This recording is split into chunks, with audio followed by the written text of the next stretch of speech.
Good morning, James. How are you? Good morning, Leo. I'm very well. How are you? I'm well, thanks, James.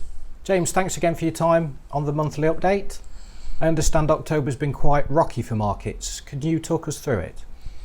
Yeah, so markets had another wobble last week as rising infections across the globe has led to many countries imposing stricter measures. So here's the MSCI World Index, which measures global equities, and you could see that sell-off in the last week. Because of that, the index has ended the month down 3%.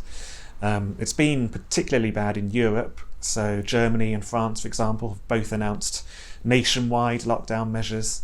And because of this, the Euro Stoxx 50 index, which measures European stocks, fell 7% during the month. So it's been a volatile period for developed market equities, but less so for emerging markets. So China, for instance, which you may know has done a very good job of containing the virus since the initial lockdown. The China stock market has done very well lately. So the MSCI China index, which measures Chinese stocks, gained 5% last month. So it's a slightly different story at the moment for emerging markets.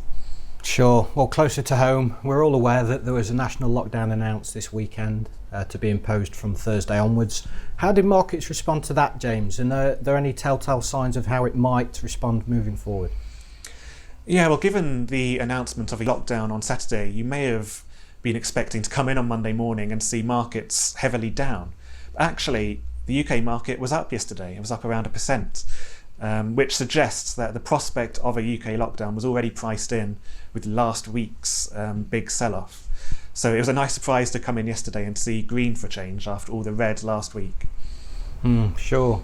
Well, we've got more surprises, I'm sure, over the course of the coming week with the US election. James, have you got any predictions going there? Well, if you look at the polls, then you'd have to say Biden, but of course, last time it was a bit of a shock when Trump overcame the polls, so I wouldn't want to commit to a prediction, no. Well, we'll see soon enough. Indeed. All right, James, thanks for your time. I'll talk to you soon. Thanks very much, Leo. Take care.